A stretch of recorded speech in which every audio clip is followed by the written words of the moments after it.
In the last session, we looked at the textual meaning of the poem Fern Hill by by Dylan Thomas. Now let us look at the analysis of the poem. First and second stanza. They begin now as I was young, easy under the apple boughs, about the lilting house, and happy as the grass was green. And the last two lines of stanza 2 are, and the Sabbath rang slowly in the pebbles of the holy streams. Fern Hill is written as 6 stanzas containing 9 lines each. The structure of the poem is extremely subtle, and the flow relies on half rhymes as well as internal rhymes, as opposed to the more traditional full rhymes at the end of each line. The lack of structure is used to great effect, as it evokes means it creates, and mimics means it copies the way memory wanders and recalls the past in small pieces at a time. Recalling the past is an immediately clear theme for this poem. The very first words of the poem are, now as I was young. The first 2 stanzas introduce 2 main characters that serve as the basis for the work, the narrator and time. The concept of time is personified somewhat here. It is not a complete personification, in the sense that Thomas gives time physical attributes, but rather depicts time as being a parent or a guardian figure. A guardian figure is one who protects you from any harm, which allowed him to embark on the adventures his narrator describes. These 2 verses describe many of the speaker's adventures, relying heavily on connotation to express the happiness born from those days gone by. Lines such as happy as the grass was green and as I was green and carefree highlight the joy of the child, while also planting positive images in the reader's mind. Thomas uses the colors green and golden often, and his word choice throughout is telling. He points out daisies, light, river, apple trees, and the sun throughout, and also describes activities like singing, playing, and being carefree. The entire introduction to the poem is filled with language that is easily interpreted as joyous, even as the story itself moves rapidly from image to image and adventure to adventure, recalling the events of their childhood leads the narrator to feel happiness and to associate each memory with fondness and laughter, and the reader is meant to as well. The third and fourth stanza, which begin and all the sun long, etc., and the last line of the fourth stanza is on to the fields of praise. The dots in the middle mean that there are intervening lines, and you can look at the actual text which I have given at the beginning to check them out. Fern Hill continues in its middle verses largely by amplifying Thomas's use of connotation and repetition. He both repeats themes and images from previous verses, such as the color green, and introduces new positive connotations for the reader. Central to these verses is the parallel drawn between the speaker's childhood and the biblical Garden of Eden, the original paradise. The main purpose of these 2 verses is largely to amplify the sense of childhood happiness that was established early on in the Fern Hill. In the 3rd verse, specifically, the lines suddenly become very short and the scenes pass by rapidly as Thomas writes about playing in the river, imagining green fires, and then it being night time. Each of these lines begins with the word and, as though the speaker is breathlessly trying to summarize a day's worth of excitement to a casual listener. In the fourth verse, means stanza, the child awakens the next day and imagines their field and home as a paradise worthy of Adam and Eve, which symbolizes perfection in the adult narrator's mind. Another recurring image is that of horses, which likely are meant to symbolize freedom for the speaker. The fifth and sixth stanza. And honored among foxes and pheasants by the gay house, etc. And the last line of the poem is, though I sang in my chains like the sea. FERN concludes with a subtle but definite shift towards the present and concludes in such a way that it reads almost like a eulogy, as the present speaker mourns the death of their past self. The fifth verse continues very much in the same vein as the ones that precede it. Precede means those that came before it, means the first four stanzas, using positive imagery and symbols that represent that happiness. There are bright colors used, blue, green, and gold, and more references to carefree freedom. The house is described as gay, the sun and the sky are referenced, and the words, nothing I cared, appear, depicting the child's freedom in plain words. In the sixth stanza, however, Dylan Thomas brings his story back to the present, though his story is still told largely in symbolism and metaphor. The images used, however, have different connotations, and the story becomes more abstract when told through them. Thomas describes the shadow of a hand and describes the farm where most of the story took place as having fled forever. Fled means gone away, run away forever, now that the land has no children upon it. In these final four lines, the speaker acknowledges that their childhood is in the past and, like the barn, will never return. The character of time returns here, and the speaker addresses its influence as a bout of mercy, as though it sheltered them from the real world for as long as it could, and held the dying child in the end. Of course, the story itself is proof that the child will never truly die, but that the child never truly died, but rather grew up to become a person who looks back on those years with happiness that would be very difficult to ever match again. Of course, the poem is intensely nostalgic, but it is written from a point of view which takes into account the fact that the adult has awoken to the farm forever fled from the childless land. The farm still exists in reality, but it no longer belongs to the fantasy world which the child created and lived in. That land seems itself still to exist somewhere, but is childless, and one can never go back to live in it. One has died out of that land. To be green and growing is to die out of it. But during the whole process, he sang in his chains, just as the sea does, in the rhythmic control of the tides. Adult consciousness brings a loss of fantasy, freedom.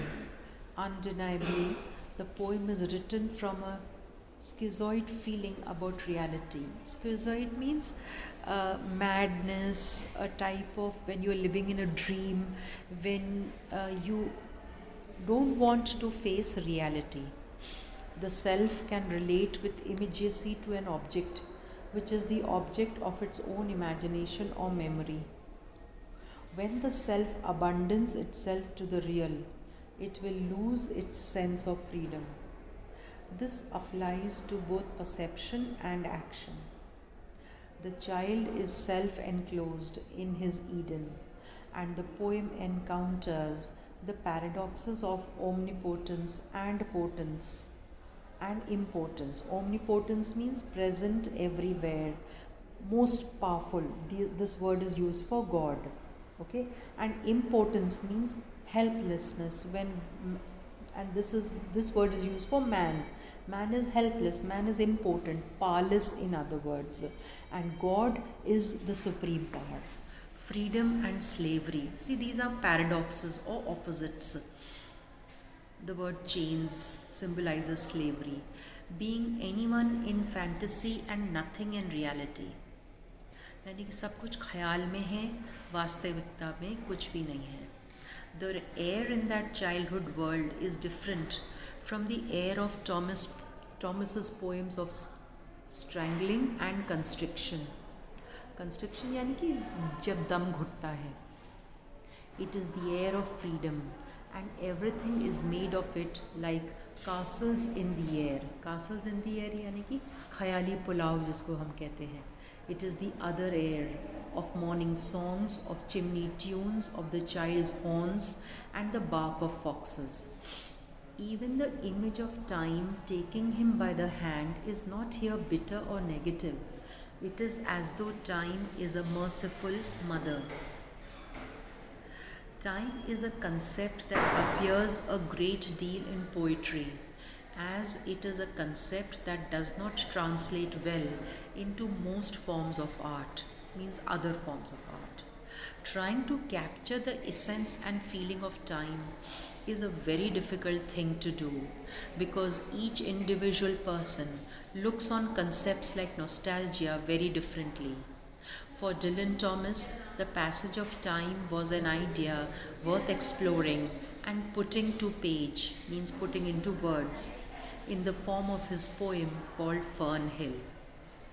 In Fern Hill, Thomas explores his own past and views times gone by with unmistakable fondness, and brings the full weight of his literary talent into sharing that feeling with his reader.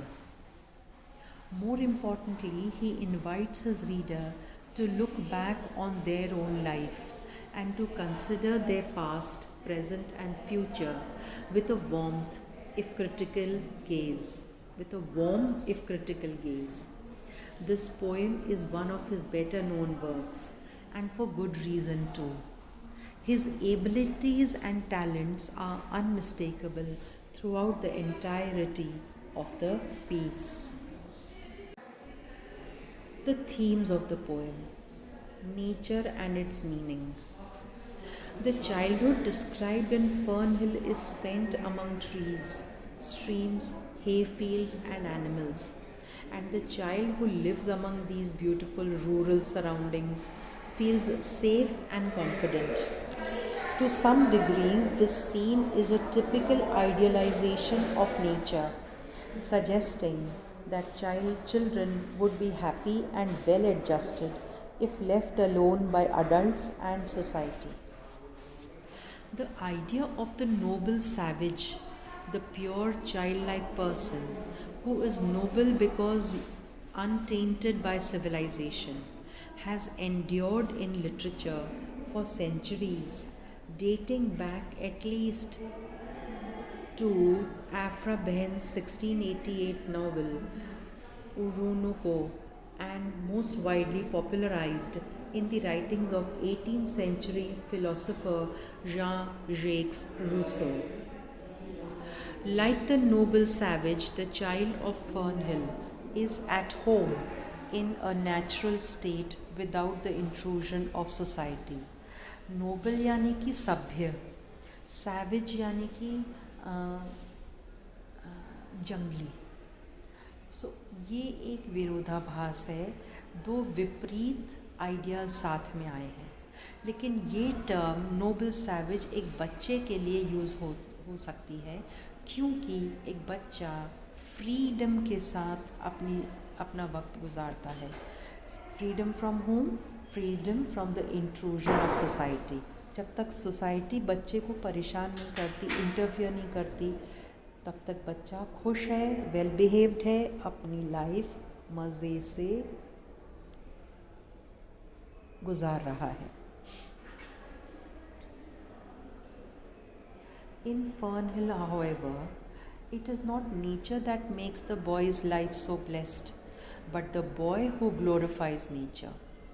This is evident in the language of joy and amazement that serves to elevate means to raise the level, and celebrate the boy's experiences.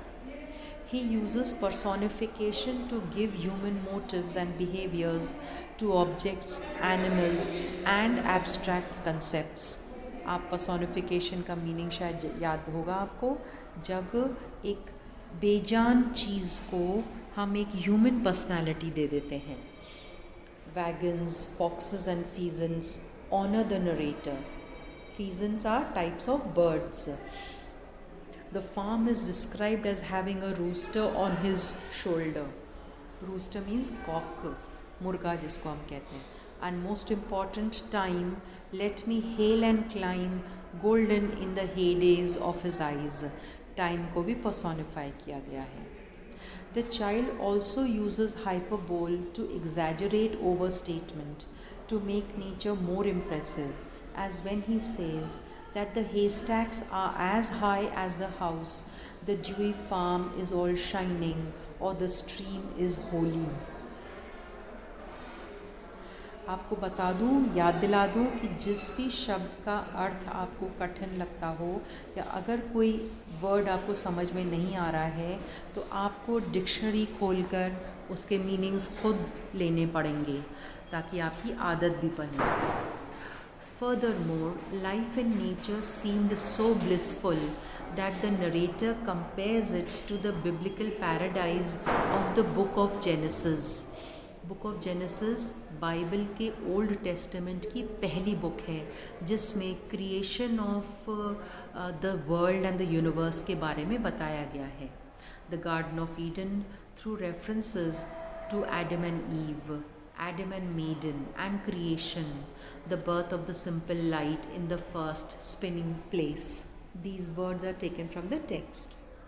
And like the expulsion, यानी कि देश निकाला या बाहर निकाल देना, निष्कासन जिसको हम हिंदी में कहते हैं, of Adam and ewe from the garden for their sinful pride, children fall out of grace when they lose their innocence. Depicted in Fernhill as the object of the narrator's youthful awe, nature symbolizes a passing stage of wonderment and inner peace. The next theme is theme of freedom. In memories, childhood is often recorded as a time of freedom, mostly because children have simple needs and desires that are easily satisfied. It is unusual, though, to associate childhood freedom with power, as this poem does. In fact, the narrator's special status as a child, he is not just honored, lordly, and a prince, but also golden. All these words in inverted commas are taken from the text, keep that in mind, is a more original depiction of childhood than the versions seen in most literature, where children are presented simply as happy and carefree. Part of the freedom that this child senses results from the fact that he moves about in his surroundings without rules or limitations imposed by others. In contrast, the poem ultimately equates time and aging as chains that imprison us. और ये सच है, वक्त हमारे को बांध देता है. The worlds in which the boy and the adult narrator, means speaker, live are the same, only their perspectives differ. यानी कि दुनिया तो वही है जिसमें दोनों जी रहे थे, बच्चा, यंग बॉय और अडल्ट नरेटर, लेकिन अब उनकी समझ बदल गई है. The adult has become aware that the serene world, serene means calm, without any difficulties and problems, described in Fern Hill is not permanent and may even be an illusion. Illusion yani ki bhram. In this poem, freedom seems to be dependent on perspective, but eventual loss of freedom also appears to be inevitable. Inevitable means something that is unavoidable. जैसे जैसे उम्र बढ़ती है हमारी independence, हमारा freedom, हमारी स्वतंत्रता कम होती चली जाती है, क्योंकि वक्त के साथ जिम्मेदारियां आ जाती हैं और जिम्मेदारियों पूरे करने में ही हमारी सारी ज़िंदगी गुजर जाती है. In the closing lines, the narrator admits that he may never have been free, even as a happy child. Oh, as I was young and easy in the mercy of his means, time held me green and dying. पहले green color was the color. पहले green color of life था. अब वही green color अब death का color हो गया है. Though I sang in my chains like the sea. The next is impermanence. Theme of impermanence. The boy of Fern Hill is not aware of time, but the older narrator draws attention to time's passage with the first few words, which indicate that he is beginning a story about days gone by. Now, as I was young. 4.5 of the poem's 6 stanzas serves as a laundry list of the wonderful experiences, sensations, and sights of the narrator's childhood. However, the reader detects hints in the forms of statements in the past tense that the circumstances described no longer hold true. यानी कि परिस्थितियाँ बदल गई हैं. I was prince. Notice the past tense was. I was green and carefree. The farm was home. I was huntsman and herdsman. सब में past tense use किया है, यानी कि वो वक्त गुजर चुका है. Still, there is a slight shock when the poem shifts to the present tense in line 42 with the phrase time allows.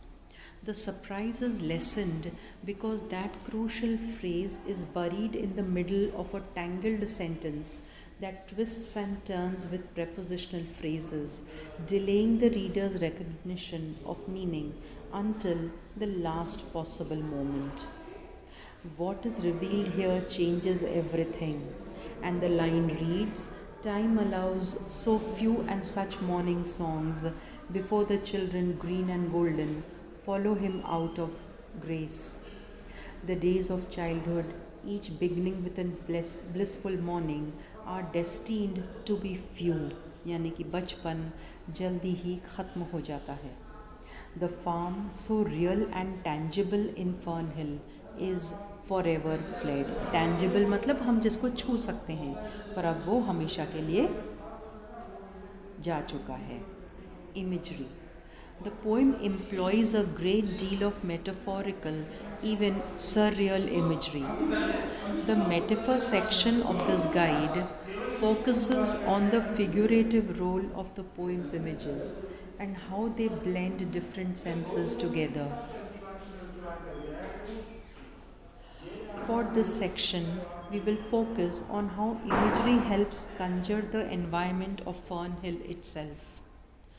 Fern Hill does not take place at Fern Hill so much as it takes place in the speaker's memories of Fern Hill. As such, it relies on impressions of things in the natural environment that stood out the most of the speaker. For instance, the green of the grass and hay is clearly very important to the speaker. Throughout the poem, the speaker mentions the color green as well as grass and hay many times, evoking the freshness of the rural environment. Trees, leaves, daisies, barley, ricks and apple boughs are all part of this general orbit as well, part of the speaker's attempt to convey how important plant life is to a young child. Animals, of course, are also essential to farm life, whether they are horses, nocturnal nightjars and owls, calves, foxes, or lambs. These animals don't understand the farm either. They interact with the speaker, as when the calves sang to my horn, or owls were bearing the farm away. These animals make a strong impression on the speaker, and so they all stand out as images in the speaker's swirling memories. Day and night are very important too. The poem constantly invokes night and dawn, emphasizing how dramatic these times of day are to the child. Each sunrise seems as if the sun grew round for the first time. At night, the speaker imagines horses mysteriously flashing into the dark as the farm disappears, carried away by the owls. मतलब ये एक तरीके से बचपन में जो हम सपने देखते हैं जिसमें अजीबो गरीब दृश्य दिखाई देते हैं, ऐसा ही कुछ यहाँ हो रहा है. Over the forested valley, the night is starry. The emphasis is always on the mystery, magic, and newness of life on the farm. The sun is young, and the cycle of night and day is not exhausting, but always full of wonderful images.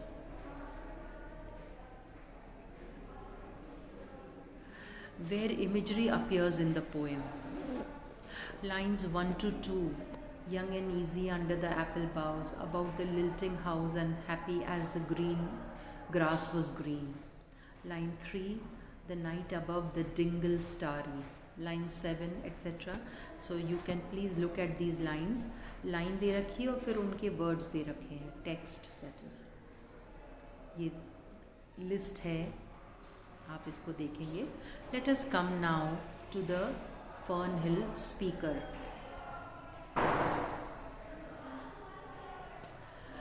The speaker of Fern Hill is someone who is intensely nostalgic for childhood.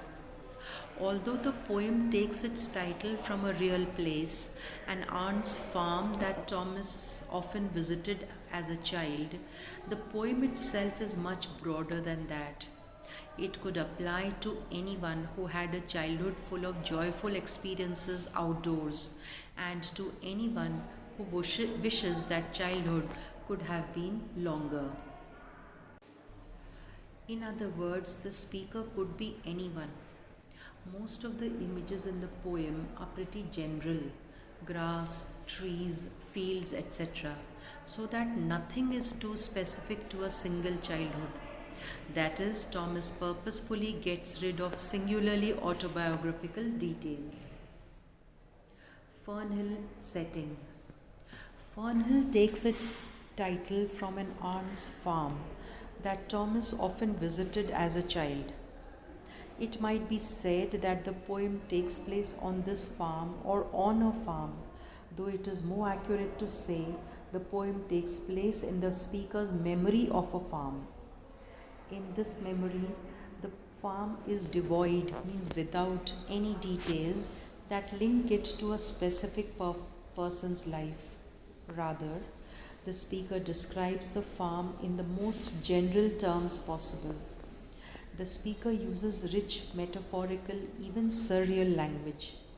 This kind of language makes the poem feel as if it takes place within the speaker's mind, as the speaker conjures all the glorious details of life as a kid. As a result, the farm in this poem is a swirl of memories and impressions, of senses fused together so that houses sing and the sun is recreated every morning.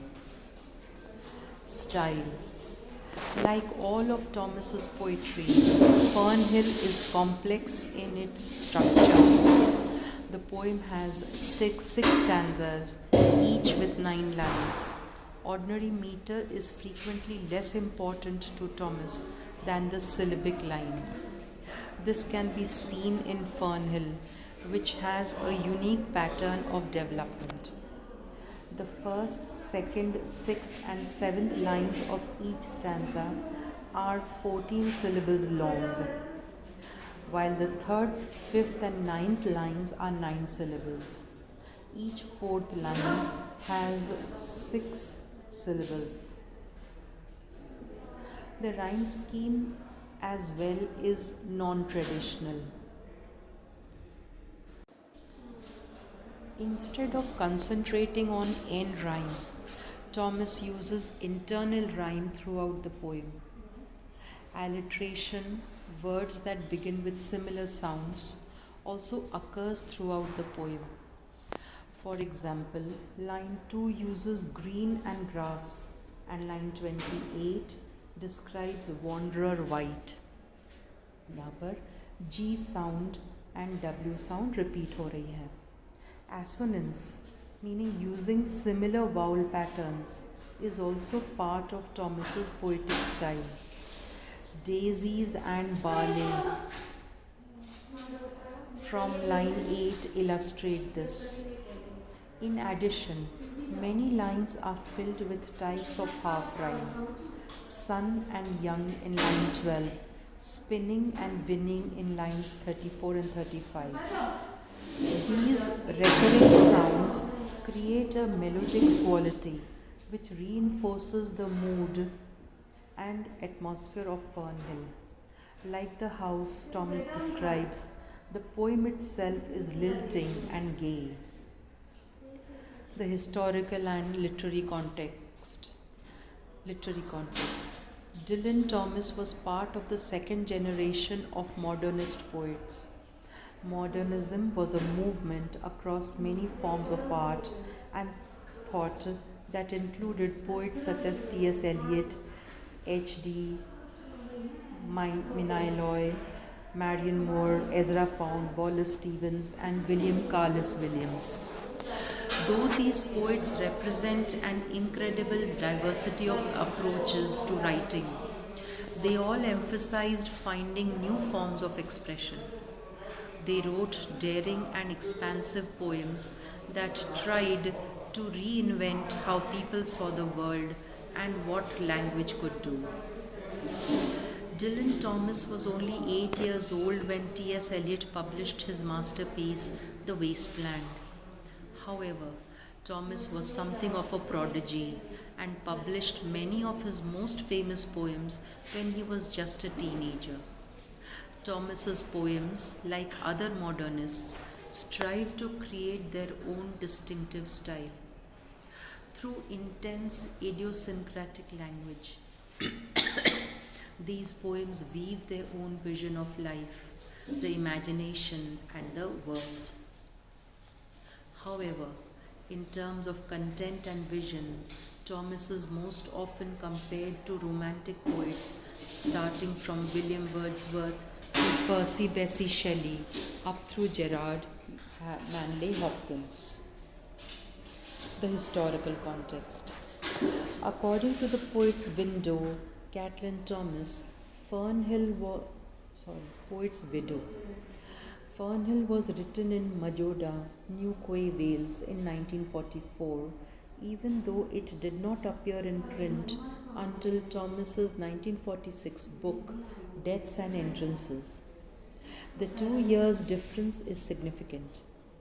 In 1944, the terror of the war was at a peak. This is Second World War that we are talking about. And Thomas had retreated to Wales to avoid the constant bombing of London, his home at the time, by the Luftwaffe, Germany's air force. By the time the poem was published, the terror of the air raids was over, and the British people had time to reflect on the ways the war had changed their lives. With this, we end the poem FERN. In fact, we have come to an end of the first part of paper 1, that is, we have finished the poem section. The paper is titled Poetry and Drama. We are done with the poetry section. In the next section, we will take up the drama part. Thank you.